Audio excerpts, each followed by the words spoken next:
listening to the AFTERBUZZ TV network, now the largest new media platform on the web, and your #1 source for after-show entertainment. Very good, Keith. Johnson.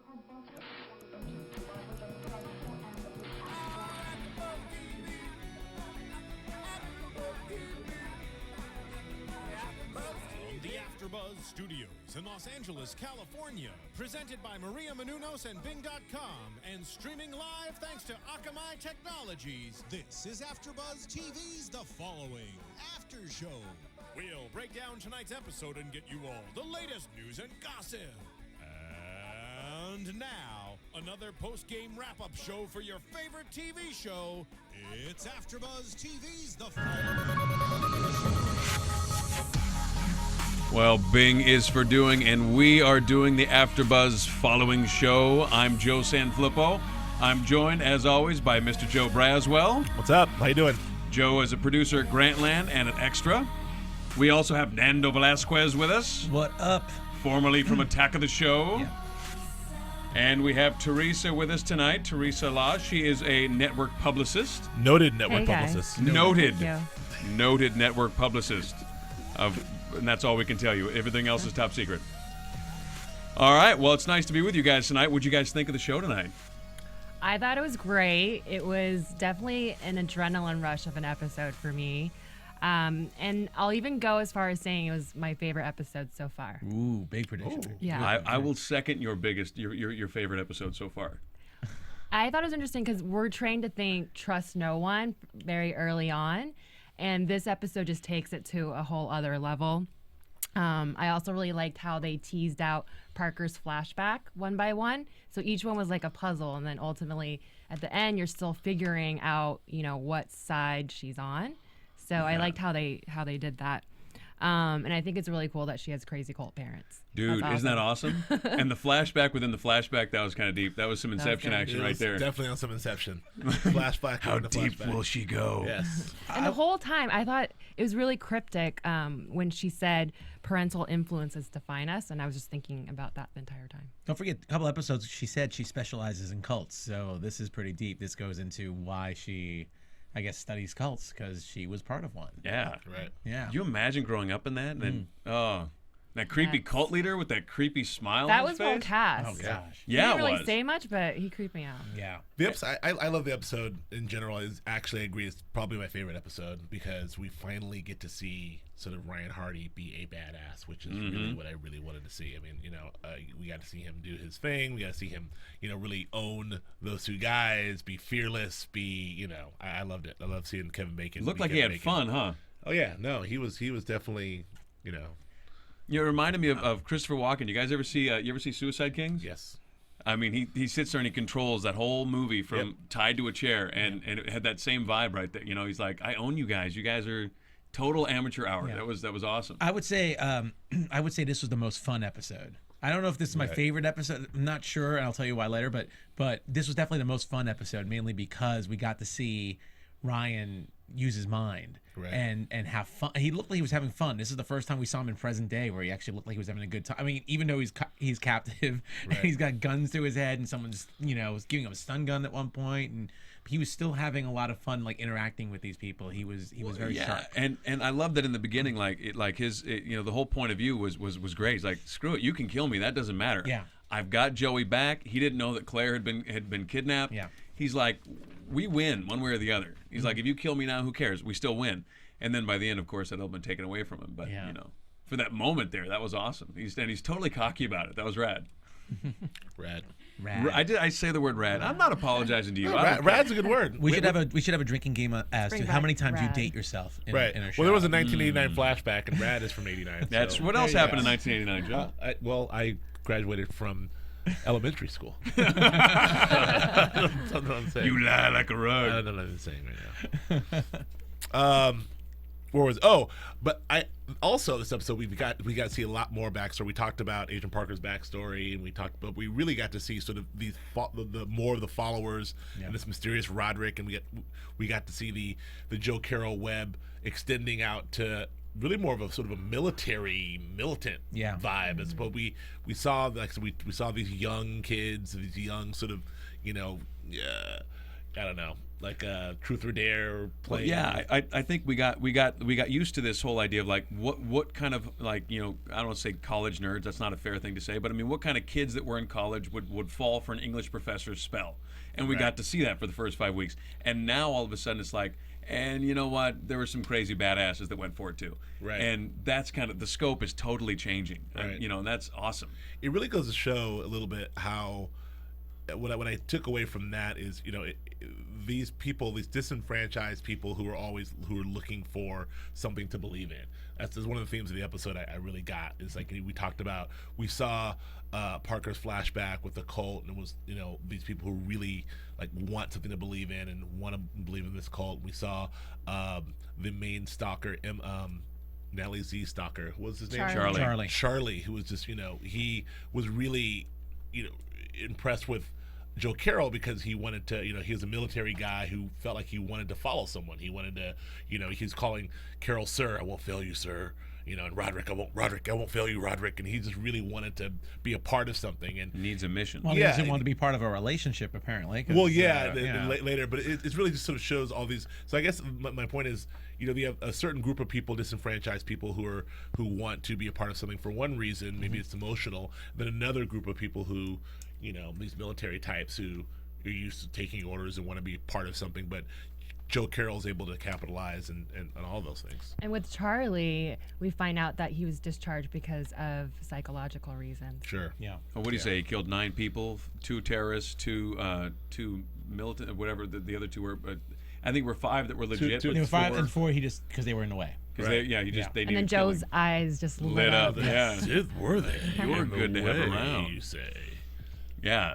I love the idea of like this guy who needs a mission, and I think I don't know about you guys, but I've known some guys that were military that really could care less about what they were told to do as long as they were told to do something. They were fine with that. And I love that this guy's like he's willing to just, hey, if Joe's got something to do, let's go do it. And how do you not fall in love with Claire Matthews after you follow her around for 2 years? And I followed around for 6 episodes and I'm in love.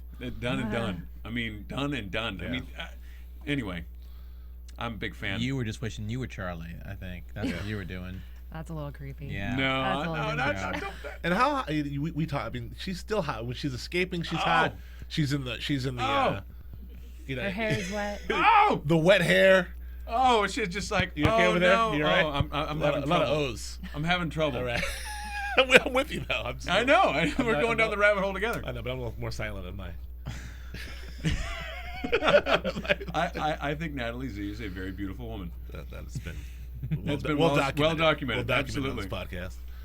All right. Well, listen, What else? Teresa, I want to get your takes on this episode. What leapt out at you more than anything else? I really enjoyed watching Emma in it all. She definitely took control of the situation while the other 2 just sort of buckled under pressure. I mean, we see her drugging Joey with her special milk. We see her tase Special milk. special milk. We see her tase Ryan, and then she tases Megan. That was so badass when she tased Ryan. That was cool.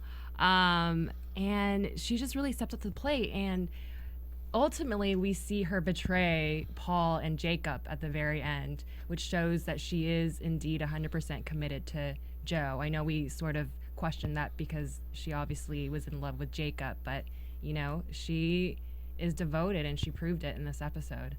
What would she say when she was on the phone with the FBI agent? I can't remember her name right now. Deborah Parker. Deborah Parker. Thank you. When she was on the phone with her, I chose Joe. I chose Joe. I Right. chose Joe. And that was that was kind of rad. I did it again. It's all right. That Word was of the excellent and evening. fantastic. Today's secret word is rad. Rad. Rad is the word of the So if day. you guys make a drinking game out of it, rad is probably the way to go tonight. And you're 4 shots in. And and apparently Joe wants to really get you drunk. Right. Yes. Okay. And that would be rad too. Go ahead. I'm sorry. Finish your Well, making a point. yeah, she's who are we talking about? Emma, right? Emma, yeah. I also really liked Got a little distracted with watching Emma interact with Parker on the phone because Emma's trying to delay the FBI and Emma's trying to outsmart Parker, but it seems like Parker actually gets through to her almost with her psychological games to Emma. Remember that second call? Yes, She the called back second like, I'll call. handle this. Let me Right. call her up. Right. And you she's know, a let me little call cocky this about chick it. up, and then she's like, wait a minute, and hangs up on her. Yeah. Right. I was like, do you think? I mean, what's interesting? Do you think how control of that situation do you think Emma was, and how much of that do you think was? I mean, there's a moment there that sometimes I feel like she's in complete control. As this whole time we've seen Emma, she's been in complete control. This is the first time we see her sort of being vulnerable and asking Paul. Was it Paul? No, she said to Jacob. She's Roderick. like, sorry, I really don't know what to do. Asking Jacob, what do we do? And Jacob's like, don't worry, we'll handle this. Was that? My question is, was that genuine, or was she playing Jacob at that point? What do you think? I think it was genuine. I think she had to improvise a lot of what she did that night. And that's why I think that makes her such a strong character. She doesn't buckle, and she's able to think on her feet. Right. She called Roderick and took his directions and went from there. One more importantly, what do you think of his the way she handled Ryan as opposed to Jacob and Paul? Yeah. Was also incredible. I mean, really, it was like the Three Stooges for a while with the three of them there, and then just Emma went down to business. Don't you think? Right. Yeah. What do you think about what do you think about her? I guess she just came off again as the person really out of the three, the most capable one. Right. I think Joe really just trained her well, and you can kind of see her act out accordingly to everything she's learned from Joe. Yeah. No, she changes tactics too. Like she's got a mission, and she will change tactics. She'll walk away, and what we were saying earlier about being able to walk away from the guys. Like she's down to do it. She's like, you know what? If this is where this is going to go, goodbye. Yeah. That's it. Well, and let me and one more thing on Emma, since you're a resident Emma expert here as the female on the panel. So, do you think that Emma was really interested in either of these guys at all, or was it all part of the game? I mean, Hardy made reference to like, oh, so I see that you love Emma and you love him, but Emma's using both of you. I get it, and that was kind of it. And then it's like, oh, that's exactly what's happening. But I got the sense that Emma really was sort of falling for, Paul at one point, and then maybe she liked Jacob. I don't know. Was that all a game? Or do you think she was really?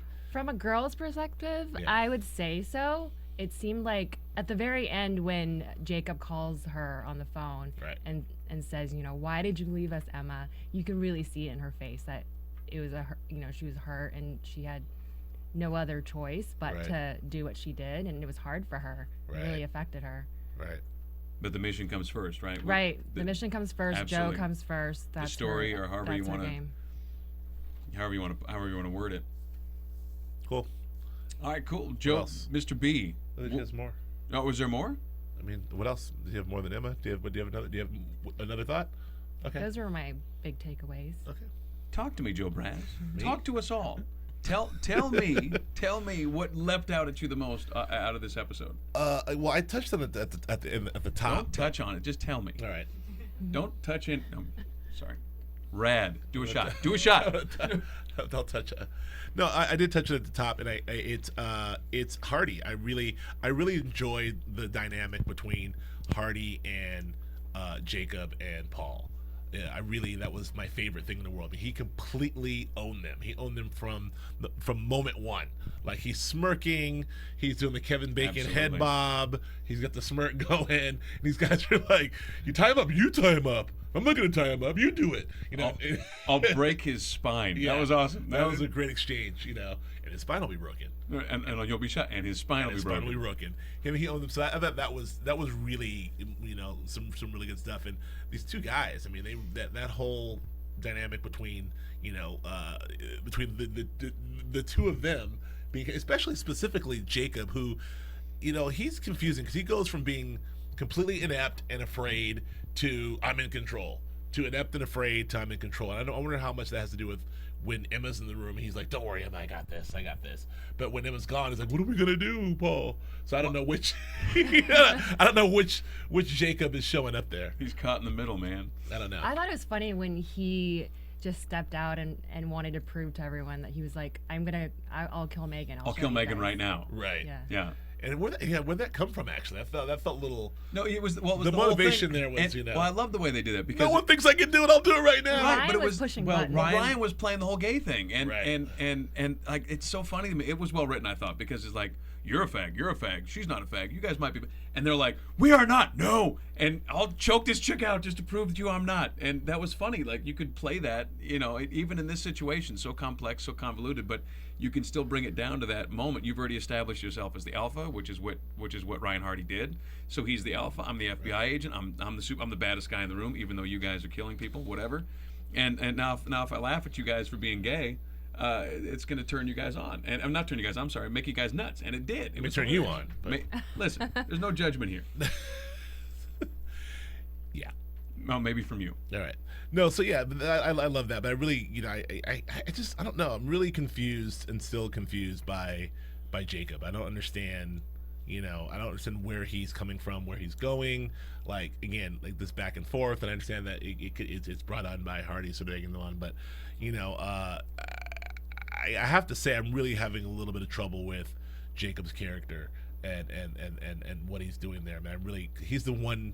He's the one sort of weak link for me that's happening, because I don't really. Well, I'm not really buying his.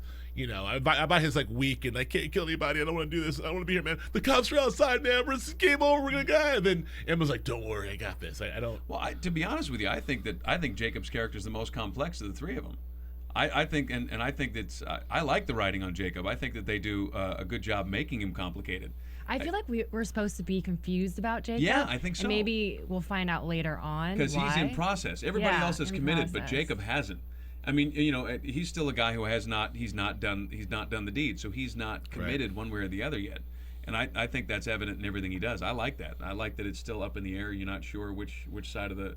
I mean, it's that way not only with the killing, but it's that way with his sexuality. And I mean, so here's a guy who's really could go either way. Is he gay? Is he straight? Is he going to kill somebody? Is he not going to kill somebody? I mean, that's some given the circumstances, those are pretty huge questions. I'm not buying it. Personally, Nando, what do you do? I just think, it's like I said before, I feel that there's a reason why he's there, and I feel that he is one of several or people who are related. I honestly feel that he's there. He's there like the little brother of somebody or something. Like biologically related to someone? Biologically like related. He's Joe Carroll's nephew? I really feel that there's another reason why he's there. He might be the weakest link or whatever. He might have a reason, but there's a reason why he is not killing anybody, and he's so just weird and awkward and on the fence, about a lot of this stuff, but he's still dedicated. And I feel like there's another tie there. I guess that's what I'm trying to say. I think Mike might have been. That was my prediction. My prediction 2 weeks ago was that Mike said he had 3 brothers. One he got along with, 2 he didn't. And I felt that the one he got along with might be, I said Paul or Jacob, but I really feel like they kind of look a little alike. So I really think it's Jacob. Well, I really do. Interesting. I don't know about about our boy Mike. I mean, he took a shot point blank range from a few feet away. Save it for my time. Save it for my time. We're going to get there. Well, because I got to. I'll wait to give that. I got some thoughts on that too. Save it for my time. So I love Ryan being Ryan. What was great though, he finally did get his save. He got poor Megan. God, Megan. She finally got away. Teresa looked at me. She's like, poor Megan. I'm like, no, get it. Megan's had a rough couple weeks of filming. She got tased this episode. She got strangled. But he finally. We talked about last week how Ryan has yet to save anyone. Yeah. So he finally did save Megan. However, he saves Megan and then loses Joey. Not loses Joey, but his prediction, like, no one's making it out of here. Well, now not alive. Well, guess what? They all made it out. Yeah. Now, hold on. All of them made it out. That's another big FBI WTF. How in the hell did 2 guys? Well, we've got SWAT, ATF, HTC, HRT, whatever the hell that is. Everybody and their mothers come out to this farmhouse. 2 guys just waltz in. Hey, what's going on, you guys? Hey, we're on a stakeout. Don't bother us. Bang, bang. What? You SWAT, dude. Nobody's looking behind you. No one just. I'm sorry. What would you do in that situation, Joe? I'm not a SWAT officer. Right. I'm not required to know what to do in that FBI. Situation. I'm not FBI. HRT. I'm not SWAT. HRT. But any other acronym you can come up with. You're RAD. I am RAD. That's right. Oh, by the way. Does it count if you spell it? Do a shot anyway. By the way, There you go. Hostage rescue team. There you Hostage go. rescue We team. kept hearing HRT, and these guys were HRT. coming up with everything you can come up with for HRT. I think the first thing we Hormone came up with replacement therapy. hormone replacement therapy. Yes. That's what you and we came thought up that with. might be a long-term solution, but it's going not. to take time. that's not the agency that's going to go out and get Joey out of that house. They've been putting it in the water for 6 months. We'll see what happens. So yeah, but he did. He traded Megan for losing everyone. He lost Joey. Everyone lost. So that was a thing. Another thing I really loved about this episode, it was exploring. Finally, we get an Agent Parker backstory, which we touched on in the beginning, but. I mean, fascinating. We talked about the Inception flashback within the flashback. We get to see creepy freaking Dale. Like, how creepy is that guy? Dude, I don't know what was Teresa creepier. said. Was old Dale creepier? Was young 1989 Dale? He was creepy. I think Old Dale was creepier. Yeah. 2004 Dale was very creepy. Yeah, too. very creepy. Great casting for Dale. Yeah. Good to see you. Because he's a good-looking guy, and he's got that creep factor just right under the surface. Well, no, That's he's awesome. a cult leader. He's got that, Is that what he was cast as? That was weird. He's got that cult leader thing. Apparently, Joe was lost in his eyes because he thought he was pretty handsome. Yes. So he was just too lost in his eyes. He to was care. very pretty. Okay. But so that we get to see as you talked about in the open, like we get to see finally some what Agent Parker's story is, and I like the fact that there's again getting the slow roll out of these characters because I want to know more about Parker. We got a little touch of her in the second episode when she made her debut and she was in the house looking at Emma's paintings and talking all that like cult talk. We kind of thought she may be weird, which she still is, but now we get a little more insight into her background, which I thought was very cool, and her seeing her parents at the Serenity Village, whatever the hell that place was, Where everyone is welcome. Everyone's welcome. And her mother forcing her to, I love all the pseudo cult, bureaucracy. Like the mom's like, you can still go in front of the council. The council, this weird, Yeah. There's the council. There's the, What was crazy about that? At least, for me, it's very rare that we see any inner workings of how something like that must go down. But you've got to think in the David Koresh situations in these cults that come up and isolate themselves. There has to be a mechanism to get these young girls into bed with these cult leaders, and you got to think it probably involves the parents. It was just insane to watch, wasn't that? That was crazy. That was really creepy. Yeah. That was as creepy as anything. I mean, logistically, we know when they sat down to write the episode, they had to go, well, how do we make this happen? Well, mom Right. would just push her in the room. Like, that's bananas Right. to consider. And even he as a guy, I vote for. By the way, I vote for a 1989 Dale creepier because the whole notion of him like, come here, my child, like you're calling her your child, and you're about to have sex with her is creepy. But anyway, so Parker's been through some shit apparently. So Parker's has seen some shit, and so she's then now we see where she's coming from. And we see her at the end of the episode taking out the cult emblem. Yeah, what's up? necklace. What happened there? Because it felt Looking like at that's also another enigma. Because you felt like she's been through all this crap with Dale and the cult, and she went back to forgive her parents, and then by the end, like, she's done with that, and she's like, Serenity. Like, I What don't. does it mean? Well, even before that last flashback, what was the line she said? I didn't write it down, but I think it's like, we all want to belong to something. Right. Yeah. So maybe she was just thinking back, reminiscing a little bit. I'm not saying Right. she's Well, going to go back, but yeah. No matter what you're raised in, you still have nostalgia for it. You've got to have. Yeah. There had to have been positive experiences, otherwise, why would anybody be there? Mm-hmm. Right. So that's what I got. I love that. I love Parker. I love Hardy. I think I really like that we get to see this whole other side of Parker today. I enjoyed that they made her such an expert, that they wrote that for her, that those conversations on the phone where she was picking out everything about that art. That was masterfully done. They really elevated her, in my opinion. I think they brought her game way up.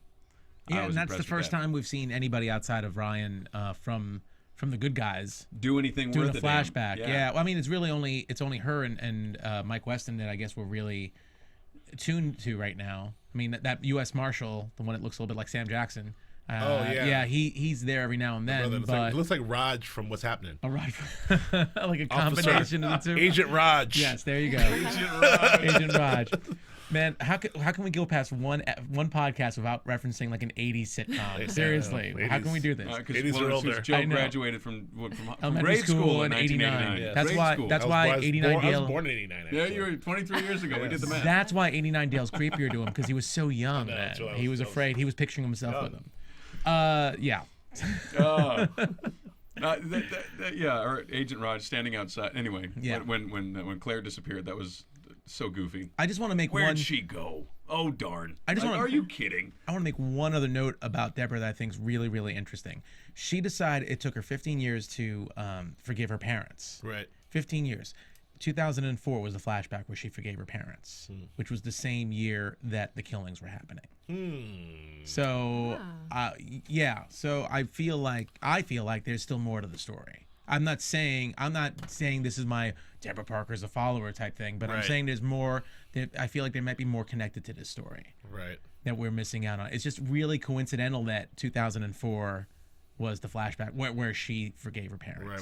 We have a lot of 2004 happening. There's a lot. I mean, it could be just that they keep using 2004 as a reference point to go back to that year, because that's what's going on. But, yeah.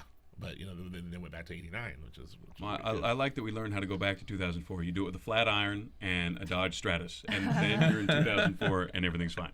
Yeah. I was impressed. Nando, tell me your takes, man. What leapt out at you today? Well, a lot. There was a lot of the same stuff you guys did, but we got to learn a lot more about these about Roderick.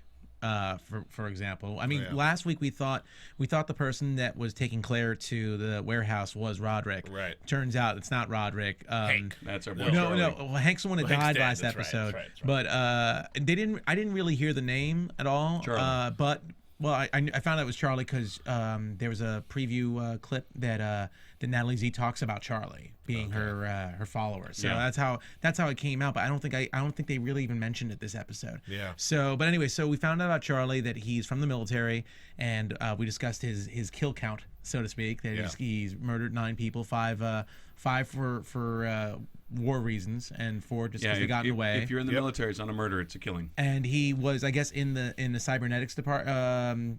Cyber warfare. Cyber warfare, yeah. So he is incredibly savvy. Cybernetics. He was incredibly savvy. Aaron Hubbard. Cyberdyne. So he's part of when the machines take over. Yeah. So we learned that he's their computer expert, and military background. We also got to see 2 guys and these 2 SWAT guys take out the FBI and our little what do you want to call her? Like little innocent-looking police PD? officer, local Oh, PD. yeah, Cindy Brady. Cindy Brady. I'm dating myself again, but Cindy Brady as Cindy PD. Brady. Yeah, we didn't get a name on her, but yeah. So and Roderick is pulling the strings apparently. So it's really curious to see who Roderick might be, and the fact that now we know that Roderick is really a character from the House of the Book of Usher, the House of Usher, excuse me. Yeah. Follow the House of Usher. Yes, Follow the House of Usher. Excuse me. I'm not up on my Poe, even though I have that big book. I haven't really gone. Right. I was creeping you out too much when I was carrying it with me, look, so I stopped. I wanted you to trust me again. That's so my I favorite stopped. Poe story. That's a good one. That's Follow a good the House one? of Usher. Oh, wow. I agree. That's Deep mine. and dark, right? I would have to say, yeah, I'm gonna have to start reading some more Poe because you never know when these. They were talking about Roderick last week, and I didn't realize that. So that's awesome. But obviously, that's an alias. So the question is Roderick someone we are going to get to know, or someone we know already that's in there? Who is this Roderick? That's going to be a big question that I feel is going to keep coming up. Right. And then I was fascinated at how unkept the trio, the 3, were Emma, Jacob, and Paul. They just seemed like teenagers. It seemed like they really unraveled with Ryan, and it just shows that Roderick seems to be the one pulling the strings. We thought Emma was the ringleader, right. And we talked about Emma taking some control, yeah, and being nervous at times, but she still has to, like, I can't do anything. I have to call Roderick. I have to email Roderick. So, well, it's like a weird sort of a serial killer pyramid scheme sort of situation. You've got these different levels. I mean, Emma's of this one little cell is one pyramid. Emma's in complete control, but yet she's answering to the mysterious Roderick, who seems to be this puppet master, who's also answering to Hardy, or maybe answering to someone else. Hardy, Carroll, but maybe even answering to someone else that we don't know of yet. And it'll be really interesting to see what this Roderick reveal is. Yeah. It could. Who knows? It could be Weston. Exactly. It could be Raj. Well, that's what I'm thinking. That's a possibility. And again, these 3 new characters, even though the Cindy Brady is dead, and the 2 SWAT guys. I mean, Emma. None of those 3 knew any of these guys. They just knew that Roderick sent them. So it just shows how wide this circle is and how little they really know. They were in charge of a certain part, and that was Joey. Right. And then Charlie was in charge of Claire. Right. And that's all they know right now. You know, it makes me wonder, and I kind of hope it goes this way. I mean, like, I want to, like, how you appeal to the first group, I call it the English class group. Mm-hmm. Like, I see how you appeal to the Jacobs, the Pauls, and the Emmas. I see how you get under their skin. And what was the couple that oh gosh, what were their names? Maggie and Rick. Maggie and Rick. Like, I could. They're misfits. And you can see how you know the and Jordy, don't forget Jordy when you say misfits. Boy, he was right, but he was the very base of that period. He was caveman. He was the caveman in the evolutionary scale. What do we call him? The level one. I called him the Glass Joe. The Glass Joe of serial killers. Glass Joe serial killers. Yes. But I get that. But I like now that we're elevating into a different class of follower. Yeah. Like, these guys have real skills. Like Charlie has real skills.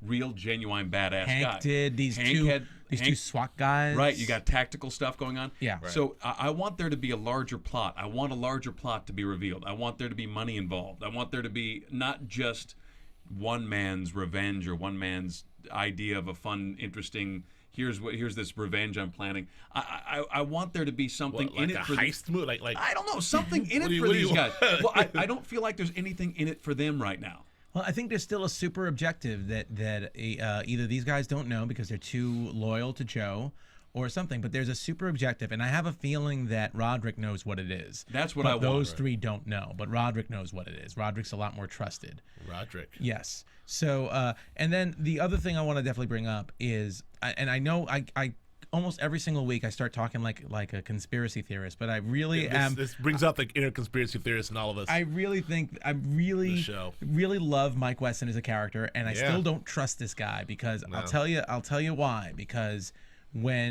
first of all, when Emma found out, when Emma was saying she can't go online because email wasn't secure anymore, we knew that Mike was trying to crack the email, and he hasn't had any luck really on cracking anything. It's like it's there for a second, then whoop, poof, it's gone. Right. Mm-hmm. So maybe think, well, maybe that's Roderick, and of course he gets shot, but he gets shot with a body vest, and I think I'm not going to say he's Roderick. I'm not going to say that. Well, he can't be. Well, he can't be. I don't think Roderick. he can be. He's too inside to really be able to make phone calls. Well, not only that, like our guy, the stalker kid, Charlie got a phone call from Roderick, and he's got the whole Roderick. I know. Yeah.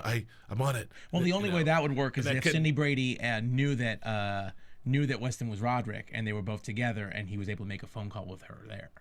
That would be right. What would have been the point? I mean, the only two people that were in that scene were Cindy Brady and we're calling the local PD that flips Cindy Brady in case you guys missed that.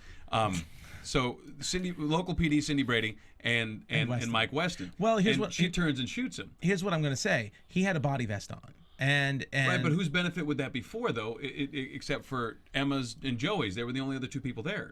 Well, there is also the larger theory that none of these followers necessarily know who's working with who. So it's highly possible that Weston didn't know he wasn't expecting that. Like, that was my point. Weston has not been activated yet. It feels like these followers are very much like sleeper followers, and they're minding their own business until it's time. They get that mysterious call. It's time, and then it's like they get activated. So maybe Weston hasn't been activated yet. He's sort of waiting for his moment, and he was a little shocked that he got shot, but he's still obviously alive and.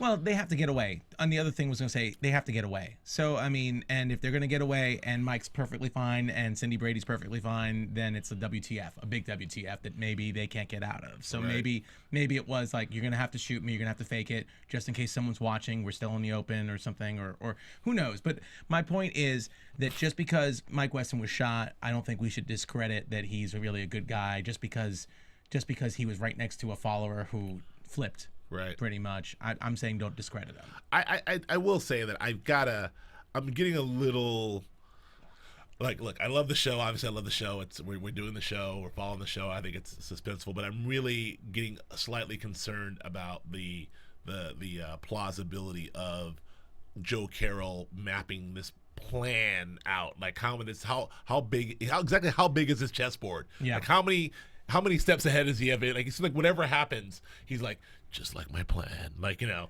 a flat tire on the road and the guy came out. the way I planned it, the flat tire. I have an issue. I planted the nail just right. Like, I have an issue it's with like, what? him getting so many visitors as a death row inmate. Like, how is Right. that possible? Yeah, like 100 and whatever it was. But like in over, I mean, I guess we're led to believe that between 2004 or 5 or, I mean, how long did he have to map this out? Some of those flashbacks were around, I think, 2000. I have to look at my notes, but I think some of those flashbacks started around 2000. But when did he get locked up? He got locked up. He got tried, I believe, in 2004. Okay, so he's had a good 8 years. 9 years, yeah. Okay, well, that's, I mean, he could map out. But then the thing, again, how does he know in 2006 what 2013 technology and things, and he's putting people into place, and it's a lot. The chessboard is growing, and I'll be very interested to see what his end game is, because it seems to every week it's like you're part of it, and you're supposed to meet up with Joey, and maybe we'll see. He wants you to be alive. He hopes you survive this. Is this all about? This is the last thing. Is it all about Ryan? Is it all about like just effing with Ryan, or is this all about total just realizing his Poe chaos? Is this all about, I mean, what is his end game exactly? That's what I'm saying. I want that super objective to be bigger than just some I don't want to say goofy revenge plot. I want this to have something more, I don't know, I want to say mundane almost, that we can wrap our heads around, especially for too complicated for you? No, I mean the psychology of it is unplausible. Like, I want there to be something for something in it for the followers aside from just belonging. I want there to be an end game for them. Does that make any sense? I want to understand why they want to participate. Well, we hope that we found out that Jordy wanted his own chapter. He wanted his own piece of it. Right. He was very simple-minded, of course. The other ones we're not sure of yet. We're getting a sense of Emma. Emma's giving us some insight. It's like a daddy figure for her. We don't really have a backstory on my man Paul or Paul. Jacob. Yeah, Jacob a little bit. I guess that will be revealed shortly. I guess at some point. But Charlie, I guess he's supposed to learn how to feel. Yeah, Charlie, we seem to have some sort of we're getting to know what Charlie's creepy as hell. Yeah, that head banging. Well, Charlie, again, very mercenary-like. He was brought in by Roderick. Right. He wasn't necessarily a fan of Joe's like the others were. Fan of his book or students or whatever. He was someone that was brought in by Joe, and Joe took a liking to him. So he's a different level. He almost follows Roderick more than he follows Joe. He listens to Joe because of Roderick, it seems like.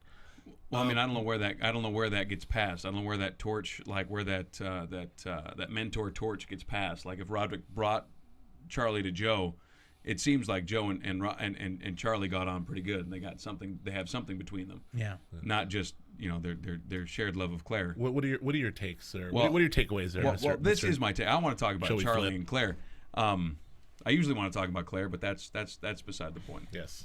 First off, Claire, WTF? Why would getting in the car with the? I mean, it's just come on. But okay, we'll move son, like it's. I have a very difficult time with the whole situation. And again, I talked to you about. I mentioned it last week about like the her FBI agent. What do we call him? What did your Raj from What's Happening? Yeah. Yeah. FBI agent Raj. Just standing out there outside the restaurant. Oh darn it, she disappeared. I just have very little patience for it. And 2 FBI agents go with her when she's anyway. The whole thing. But this little relationship I thought was really neat. But I love the character. I love that you've got this guy that did 6 years. He did 4 tours. He's clearly psychologically a mess, and he needs a mission. And he spends 2 years watching Claire, and obviously he becomes obsessed. He falls in love. But that's Joe. Joe obviously pushed him in that direction. He's very comfortable with that. But the relationship. And they say at one point, right, that Joe's teaching him to feel, right? Isn't that's what he said? Yeah. Right. And I get it, but I guess I don't personally have any experience with that kind of need, needing a mentor, needing to be taught, needing a mission. But our boy Charlie needs a mission. Yeah, that's for damn sure. He needs to be told to do something, and he is absolutely competent to handle it. Well, he's also, but he's also, he's finding his purpose. It seemed like he got sidetracked in his mission and found his purpose in falling in love with Claire, obviously, because he was very, very much, and he's fighting it. He's he's in her room taking the video. Oh, yeah. He's got these meticulous notes on her every movement. He knows all about her. And then he finally got that close to her, and she played that up. I love that whole scene where she sort of gets up and gets in his grill, and he just has to kiss her, and then like bangs his head on the wall. Great. Bad Charlie. Yeah, this is a broken dude. You know what? I could have pictured Jordy trying to kiss Claire. I could, the same kind of way. So Right. I'm questioning this guy a little bit too. Is a little odd.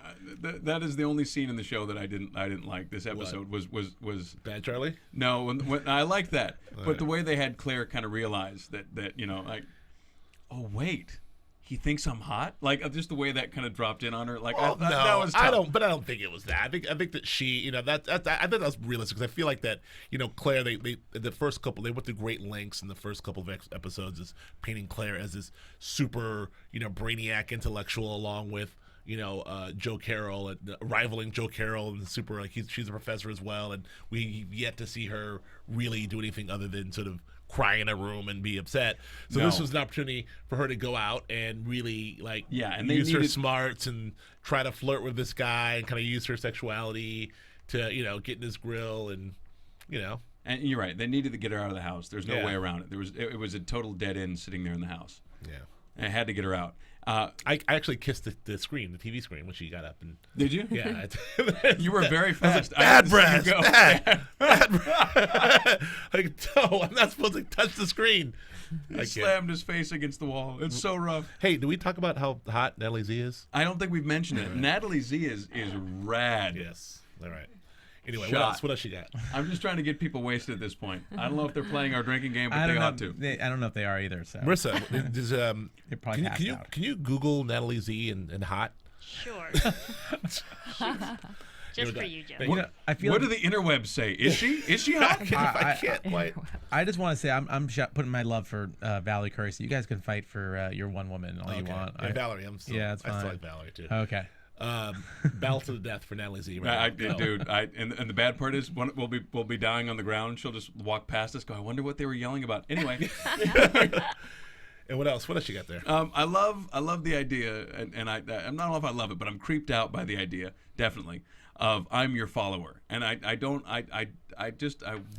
what goes through your head when someone says that to you? Well, here's the thing too. He says I'm your follower, so it made me think like, well, who else has a follower? Well, but the way he said it, though, the context though was I won't hurt you. I'm your follower, wasn't it? Wasn't it? Yeah. That? So don't worry, I'm your follower. I'm your right. So is that like a thing? If you are someone's follower, are you not allowed to hurt them? Is your fate tied to theirs in this grand? Maybe there is a little bit of an attraction in some kind of way, or a loyalty to Joe to protect that person, because maybe like a chess piece, like you said, the chessboard. These people are protecting the vital chess pieces so that it doesn't get out of control, so it doesn't get chaotic and the wrong chess piece gets taken out at the wrong time. Right. So, and that being said, who's the biggest chess piece of them all?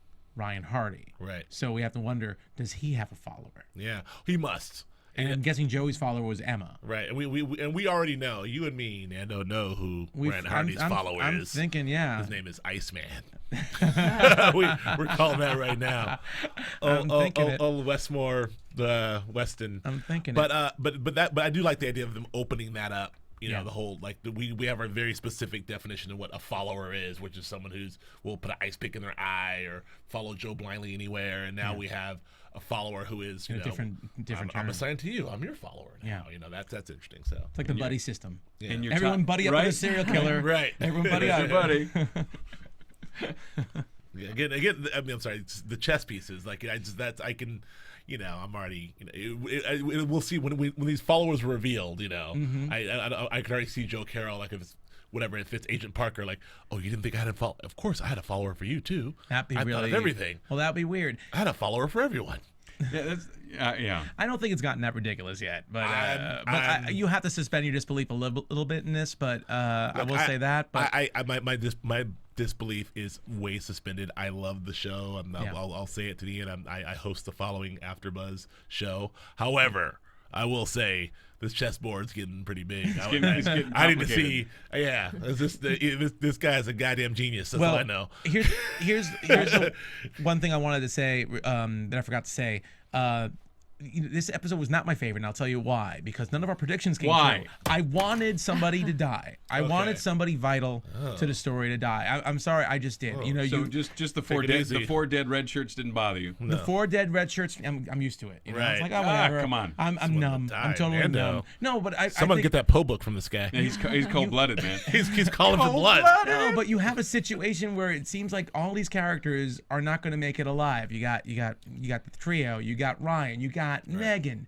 You've got Joey, you know, and you've got Claire on her own little world. You got all these people in danger. Yeah. And nobody, except for Mike Weston, gets shot with a body vest. That's Well, the wait, Paul may die. Paul got stabbed. Paul That's got right. stabbed. Paul may not make it. That's true. Paul's pretty messed up. I guess that's true. I think he's going to make it, though. I think. And it's how about obvious. that- He's They gonna have have a a little lip. loving. He's gonna be. They're going to fall in love again. That It's tender like- moment in the pickup truck. I know. It was like- very Brokeback Mountain. It was so broke back in the pickup Tender truck. moment in the pickup truck. yeah. Went to the DQ, got themselves something to drink.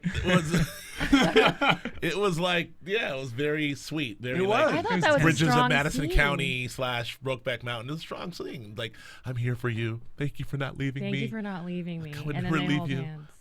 I'll fix this. Yeah, exactly. Well, I'm glad that no one's died because I love all these characters, but I feel at the same time, if you're on the edge of your seat in a very suspenseful episode, sometimes you're going to have to say goodbye to somebody. Walking Dead does a really good job of that. There's some other yeah. shows, a lot of cable shows do good jobs of getting rid of some vital characters from time to time, and we haven't seen that Look, yet. I mean, Kevin Williamson made it very clear. First of all, we're in episode 6, right? Yeah, I know, 6 episodes in. Of whatever we got, 13 in this run, or 24, 14. 14? Yeah. So, I mean, he made it very clear, don't get attached to people. People will die. And so, don't worry. You're Mr. Bloodlust. You'll get, I'm sure in the following a show about serial killers, somebody's going to die. I'm guessing. Call me Nostradamus. I don't know. Okay, no, He's so good. He's so good. No, I'm just going to guess. But Well, okay. So red shirts dying does not satisfy Nando's bloodlust. We've established that. There's no question about it. You want to see some people you care about die. No, well, don't analyze me. Don't Come tease on. me. That's your thing. Don't tease me, baby. If you're gonna kill him, kill him. Don't tell me people are gonna die and then don't kill him. Kevin, that's what Nando has to say to you, Mr. Williams, and that's how it is. No. It still was a great episode. I really thought that You someone thought was someone not going was to gonna come get out whacked. alive. So I was I can't help but be just a tiny bit like, oh wow. Listen, you expected to see one thing and you didn't get to see. Well, it's still great. Emma's separated from the guy. We have no idea what the guys are going to do. They seem to be out on their own. They have no idea what the plan is. Would it make you feel any better if I told you the SWAT officers had kids? I feel a little sadder now. I feel a little sadder now. Don't make me cry. That was horrible. yes, That was horrible. All right. All right, should we do let's do our quick iTunes shout out. We want to thank you guys for listening on iTunes, and if you are listening on iTunes and would like to see what we look like, you can go onto YouTube, onto AfterBuzz TV's YouTube channel. Check out The Following. We're not half bad to look at. Most of us, some of us. Sorry, bro. Anyway. That's right. Check us out on the interwebs. working. If you are listening on iTunes, please give us 5s. We love 5s. Give us some good ratings, and feel free. Well, you have given us some good ratings, and thank you very much. Well, we'll talk to you about that in a second, but thank you. But please continue to give us some good ratings. Yes, please continue to give us the 5s. We love them. And I want to give a few shout-outs to some of the folks who've given us good ratings and then had some nice things to say. Shout-out to North of Eden, Scott McDougall, Jerry Young. Man, I'm gonna butcher your name. Man Tochirich. I got. Yeah. I'm hoping I'm saying that right, but man, shout out for you, brother. Well, is that the guy with the fake girlfriend? I don't know. Manteo. Oh, man. Yeah. Oh, man. Manteo. Sorry. Is he one of our? Thanks for listening. Thanks to all the Thank football you for players who listening. are watching and listening. Yes. North of Eden, thank you very much for your kind words, North of Eden, and E. Scott, you're a longtime fan. Thank you very much. Yeah, Scott thanks for McDougall. tweeting at us. Thanks for you. that. Absolutely. Feel free to ask us more questions. We'll talk to you guys Yes. gladly. Misty Blue just wrote.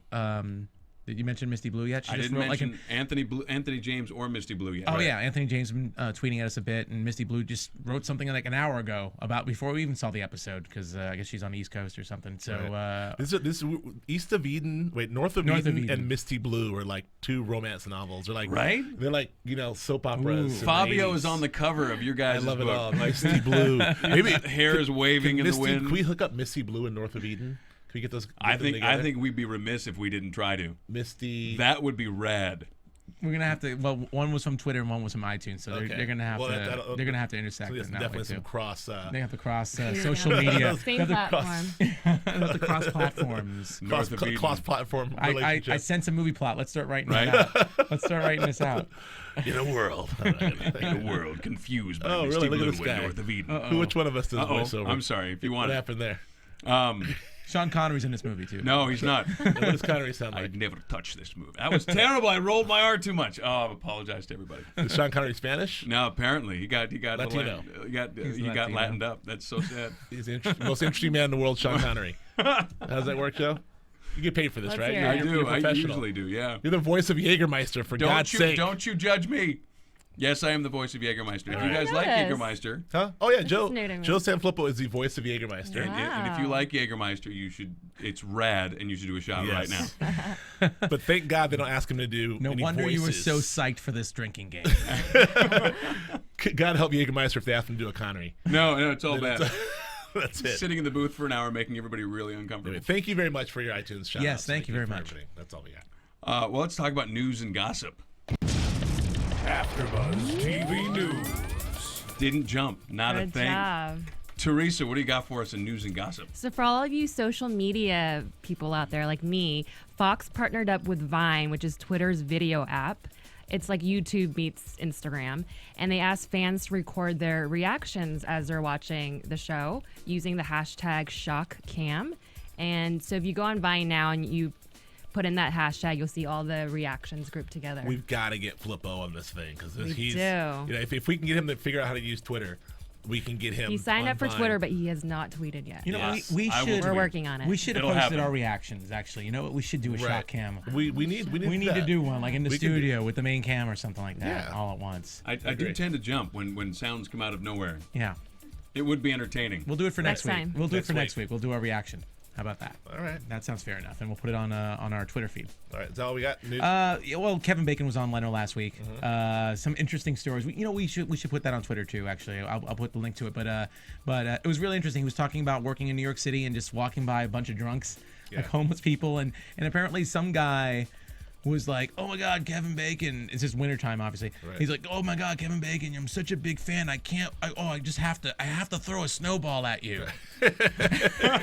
It's like he just throws a snowball at him. I don't know. It's weirdest story. But anyway, yeah, Kevin Bacon was on Leno last Monday. So hey, I heard it was he very. enjoyed It's pretty cold out in New York. just a little bit, right? Oh, brr, it's cold in here. Is that what you want to do? No. I heard it was 6 degrees Oh. in New York City because you see Kevin Good Bacon. one. The groan that will never die. Oh. All right, that's horrible. Next, that's it. Yeah, Oh, that's pretty what about Yeah. I forgot what I was going to ask you. There's one more. Oh, the music. What was the song at the end? Oh, we played that one. What was that? It was called Butterfly. Butterfly by. You have it on the. Well, I just only want to Space bring that up Nectar. because I think it's By who? significant. Base nectar. Base Base nectar. nectar. Yeah. We didn't have a chance to Thank look you, at the Marissa. lyrics. But I just felt like there's some. Oh! And shock cam. She got me. Yeah. I hope you're happy. There you go. That's kind of a great song. Butterfly. Oh, Joe's Is gonna that rap. how it works? Yo. Yo, rap. butterfly. I can't. I'm not Who gonna was do that? Is that me? No, that was. Are you doing me now? you. I'm digging the songs, man. I think I wouldn't be surprised if the ratings keep up and it gets renewed. Maybe they'll have a little soundtrack album Yeah. or something. Well, I right? just think that there's a. I brought that because I think there's Butterfly because I think there may be a transformation. Yeah, we're having a metamorphosis. Transformation. So that's what I'm bringing. Caterpillars turn into butterflies. Well, things are changing. Things are absolutely changing, and they did do Butterfly during that tender moment in the pickup truck too. Right? Yes. Isn't that part of it? Yeah. Because Maybe they're going more to- transformation. Yes, they're Oh, getting out of their wings. cocoons. Fly away. Flu, flu. That's flu. the sound of butterflies flying, and you just never heard it because they don't like I mean, you you've enough already- to land on you. Flu, flu. That's what they sound like. They sound rad.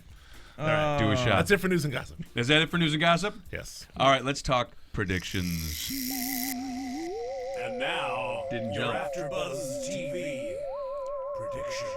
Nandolamus, tell us what you got. I really liked your prediction last week about Jacob flipping and becoming an FBI informant, and I really feel like I feel like the FBI is going to hunt them.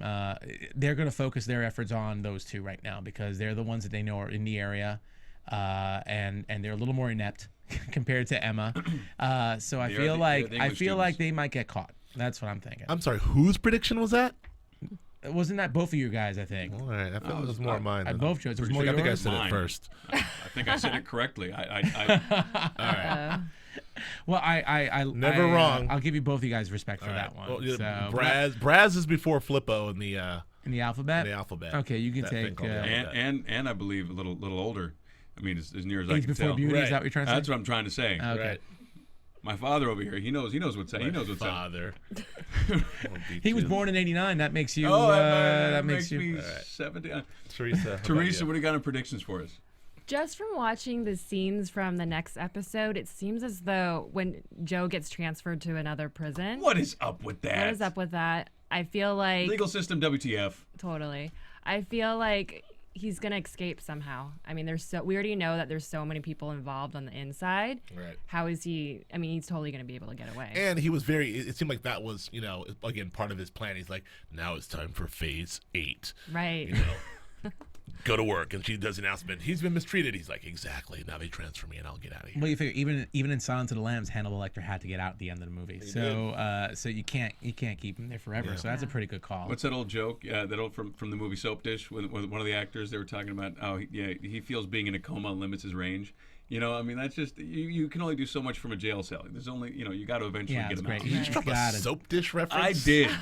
One of the best movies what the hell ever. Is this podcast? What's going on here? That's a great movie. Soap Dish. Seriously, we have to keep tabs on all the '80s references that Joe brings up. That might be 90s. That's That like might at be- least 4. That'll Wait. I'm the old guy. tweet it to us. You drop a Soap Dish Have reference? you seen Soap Dish? That's a phenomenal Robert movie. Downey Jr., Whoopi Goldberg, blah, blah, blah. Elizabeth Shue was great in phenomenal. that. If you guys don't understand Whoopi any Goldberg, of these '80s didn't references, she get an Academy Award for that? No, she did not. No, that was Ghost. My bad. Yes. big difference. Better movie, some would say. Oh, okay. We're getting at it. Uh-oh. Predictions. My prediction is my good friend Jeremy Chipman had a great prediction. He thinks that Deborah Parker, when was forced to have sex with this court leader in '89, Dale, Creepy Dale, maybe had a baby, and if he did have a baby and put it for adoption, that baby be 23 years old right now, and that baby could be Jacob or Paul. That's for my friend Jeremy Chipman. And Shout out to Jeremy Chipman. J Chip. Go. J Chip. All right, my prediction is that Parker is we're gonna have a flashback that Parker went after the old cult, and that was when she went to say goodbye to mom and dad. Afterwards, that cult gets taken down, or will get taken down. ATF style. That's what I'm saying. Dave Koresh style. David Koresh. That Right. cult will be history, even if it's in a flashback or a two-phase flashback, depending on how they want to do it. That's entirely up to them. Cool.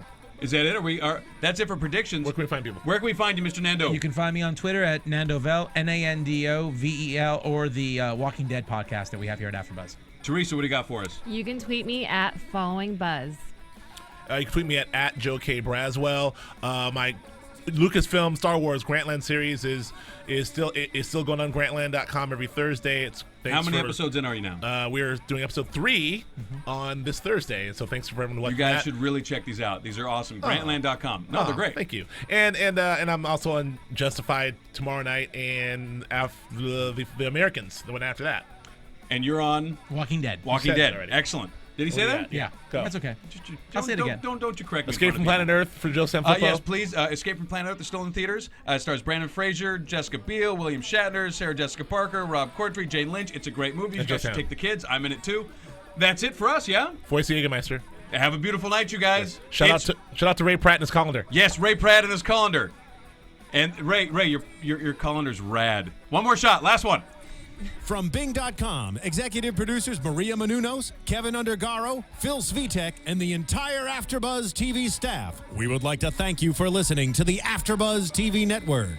To watch or listen to other after shows and post comments or questions, be sure to visit AfterBuzzTV.com. I'm Sir Richard Wentworth, and this has been a presentation of AfterBuzz TV. Buzz you later. The views expressed herein are those of the hosts only and do not necessarily reflect the views of AfterBuzz TV or its owners or principals.